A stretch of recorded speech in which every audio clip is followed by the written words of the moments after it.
Hi, my name is Rick Olderman. I'm a physical therapist and somatics practitioner, and this video is about those of you who are fit and yet you have chronic pain.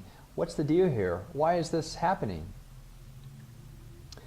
So if you're fit, usually you're used to stretching something or strengthening something and getting out of that, and that's worked really well for you in the past, but it's not working now. So if that isn't working, what could be the issue? Well, you could have a movement dysfunction. You could have excessive tension, in which case you'll want to watch the stress and chronic pain video. And by tension I do mean psychological or emotional stress. Or you could have an undiagnosed structural problem. We'll talk about that in just a little bit here. But first, let's talk about the movement dysfunctions. What am I talking about? Well, if you have, let's just say chronic hip or knee pain, there's something called femoral retroversion and femoral anteversion.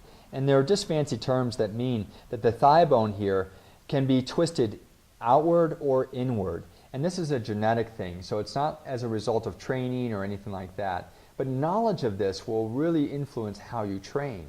So it's important for you to test things like this, because this can deliver, if you're not training with the correct position of your feet or hips or so forth, it can deliver a lot of stress to your hip and knee as a result. Let's a case in point. Let's say you have femoral retroversion, which just means that the thigh bone is externally rotated. It's rotated to the outside. And this typically happens in a lot of guys. So, yet you're a cyclist, like this guy. And so, in cycling, you need to be in a drafting position, which is bringing the knees in towards the bike. But if you have retroverted femurs, or femurs that are externally rotated, then you're going to have to create a lot more tension and exert a lot more effort to bring the knees in towards the bike for your drafting position than someone who doesn't have retroverted femurs. Well, that tension that you're creating to bring the knees in causes a lot of chronic stress to the muscles, tendons, joints, bursa, all sorts of things, the knee, the foot, and the hip, even the back. So knowledge of these kinds of mechanics are really important to sports. Let's look at swimmers. Swimmers, a lot of them have shoulder and back pain. So let's look at a possible cause for back pain here. Well, if you're swimming, what I have found is that a lot of swimmers excessively arch their back in order to kick their legs up and down. And so they are kicking with their back instead of kicking with their butts. And so we have to figure that out. Now, it could be that the muscles in the front of the hip are too tight, which then rotates the pelvis forward and causes the back to be predisposed to be used. So knowing whether the hip flexors here are too tight is an important part of solving back pain for a lot of you swimmers out there.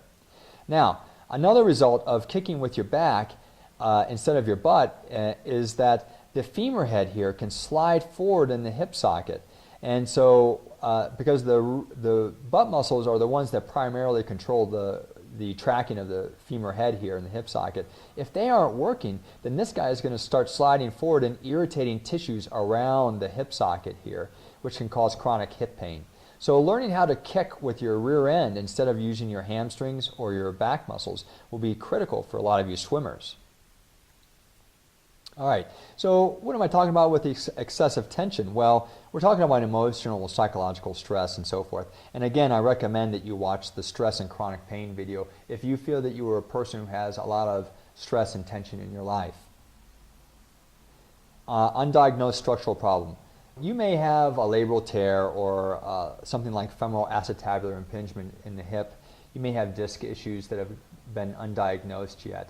So it's important for you to get tested by your doctor to understand whether there is a structural issue. Let's face it, you're a fit person, and chronic pain in a fit person is an unusual thing. So one of these things is happening, or maybe all three of them are happening with you. It's important for you to understand what is going on here. Well, where do I go from here? Well, you can go to fixingyou.com and visit the top tests and tips and get started on understanding and fixing your pain. You can also go to fixingyou.com and join the interactive online clinic and finally solve all of these systemic issues that are creating your pain. Regardless, I want to thank you for watching this video, and I hope to see you at the Fixing You Interactive Online Clinic. Thanks.